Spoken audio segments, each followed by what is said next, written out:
This is Reality Dispatch, written by Jim Mintz. I faked a stomach ache so that Mrs. Tailbane would allow me to walk the halls to sick bay in the middle of third period. It was ancient history. Not my strongest. But I had another reason to leave the room that mid-morning. I knew that Marnie had a secret in her locker that she didn't want anyone to find. 2 weeks ago, we became the punchline of a joke that the cool girls used against us. It was true that Marnie and I would go everywhere together, try anything together, and were mostly seen by anyone from our year together. No matter where we were, if fun was to be had, you could bet Marnie and I would be there. Together. So, they accused us of being together, which I didn't mind. I liked Marnie and I never had the heart to tell her. Well, that's not true. I only realized in the last 2 weeks that I liked Marnie, right around the time that the jokes started. I never had the chance to tell her. Things were moving so fast. We had a lot to deal with, and the revelation that I wanted to change our friendship, it would have been too much. "Where's your girlfriend, Cindy?" Erica Peters would ask as she sat behind me in math. "No dykes, bitch," Emma Murphy said to me once on my way to the locker room after lunch. I had to Google that word. My mum told me they used to say it a lot when she was in school. Marnie stayed mostly quiet in the mornings when we caught the bus. You could tell it was having a major effect on her. She wasn't the same. She didn't talk to me about Drake or K-pop or Tyler the Creator or the Tay-Tay News. She just sat there, staring out the window as we passed the towns that ran down the long mile to Mary Baker High. "Marnie, what is wrong?" I broke the silence once by asking. "Nothing," she said. She wouldn't elaborate, but I knew the taunts, the jeers, were having an effect.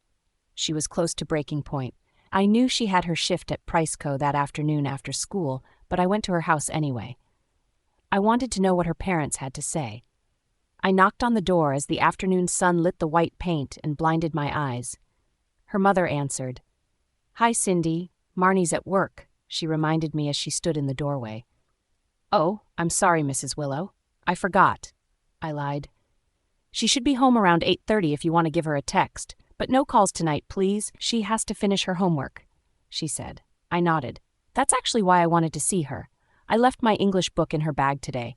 Did she drop it home before she left for her shift?" I asked. I was amazed at my ability to bullshit. "I'm not sure. Why don't you go upstairs and have a look?" she said. Music to my ears. I thanked Marnie's mum and headed up the stairs to her room, the second door on the left. Her brother's door was closed. This I was pleased about. I scanned her desk and looked for signs of anything that could help me understand what she was going through. Whatever she wasn't telling me on the bus in the morning was to be found here, amongst her secrets, I thought.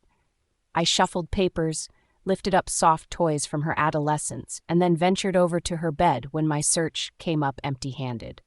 I looked under her sheets and pillow until I found it. A class photo. Our class photo. Taken last year. All of us looking up into the lens with plastered-on smiles and carefree attitudes, that phase where tween ignorance gives way to teen angst. I saw myself smiling back at me. I saw Marnie giving her best and brightest, and I saw 2 holes in the eyelids of Emma Murphy and Erica Peters, carved out with precise accuracy. Whatever did this was sharp, pointed, precise. Marnie ignored me on the bus that morning. I mentioned that I had been over to her house the day before, and she nodded, told me that her mother had already said so. No follow-up questions, nothing. But something was different about her.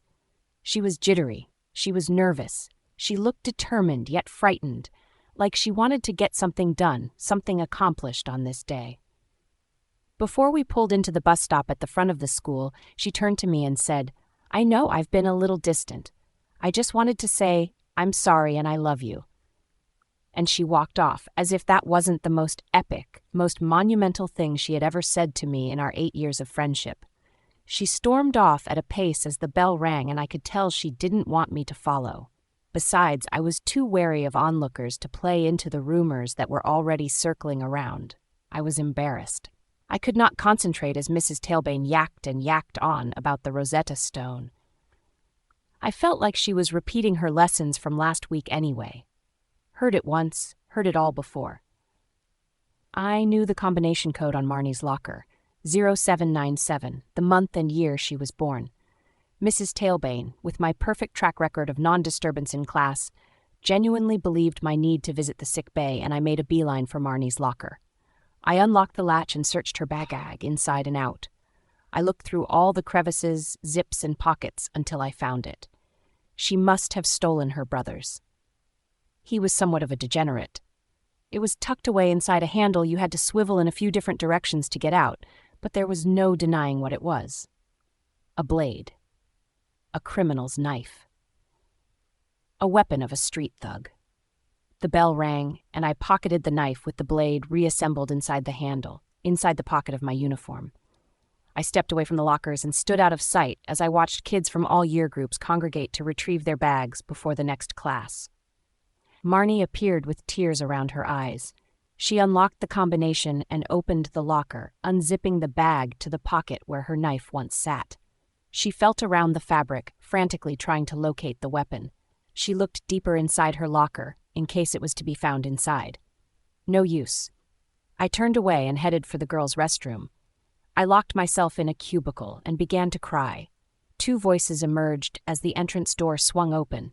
I raised my feet up to the seat to hide my shoes from the bottom crevice. "Did you see her face when I compared her to King Kong?" laughed one of the voices. I knew immediately it was Erica's. "Lousy bitch," said Emma Murphy. "She looked like she was about to kill me," Erica said.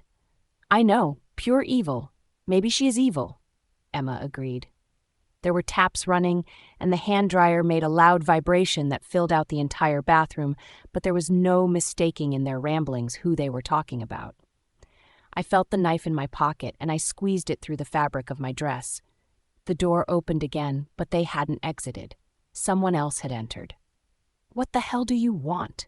Erica asked. "Find another toilet, bitch," said Emma. "I'm here to make a deal." It was Marnie. Oh, God. We don't make deals with losers. Something was placed on the bathroom sinks. A few items. A lid was lifted, and the sounds of a spray reverberated outwards. "CM number 45. Where did you get this?" Erica asked. "This is like the best cologne on the market." "I work weekday shifts at Priceco. We just got a new shipment," Marnie explained. "You stole these?" Emma asked. "Where's mine?" "I don't do deals with losers," Marnie said to her. I leaned into the joint where the cubicle door met the frame. I could see where she was talking and who she was talking to. She turned to Erica. "I can get you as much of this as you need, plus more," Marnie said. "In exchange for what?" Erica asked. "You ditch Emma and hang with me." Erica and Emma started to laugh. "I'm serious," Marnie said. I could see Emma shove Marnie. "Bitch, I will kill you," she said. I reached into the pocket of my dress and pulled out the knife. I didn't want my friend to be ambushed. I wanted to save her. I wanted to pull the knife out and tell these two to back off. I held the grip hard. I slowly unfurled the blade with my free hand, but I did not let go of the knife. I would never intentionally hurt someone. I couldn't. I heard Marnie push Emma back, hard, and the back of her head hit the cubicle next to mine. "You've got some moves, I'll give you that," said Erica. "I'll tell you what, you beat Emma and I'll consider it," she said. "No, you will agree to it," Marnie demanded. Emma screamed in frustration. "Okay, you get me more of this plus anything else I want, and I'll hang with you and ditch Emma. But you gotta beat her," Erica said. I heard Emma make a run for Marnie, and then there was a struggle. A number of punches were being laid, and there was screaming, wrestling, and hair-pulling. I could hear it all. I pressed my free hand up against the cubicle door so that it wouldn't get burst open. "Okay, guys, that's enough. It's a draw," Erica yelled. I said, "Stop it," she yelled louder. The fighting grew meaner, rougher. I could hear the brutality. Erica screamed. Then I screamed. I was frightened. I dropped the knife at my feet.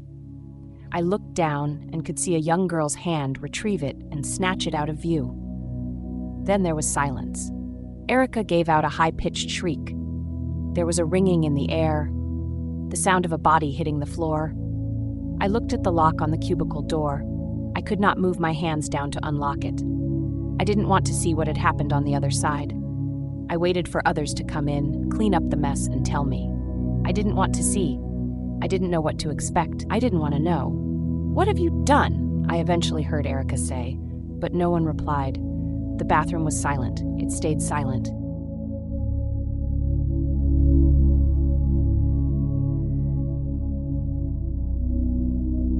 For more stories of fact-based fiction, head to jimmins.substack.com.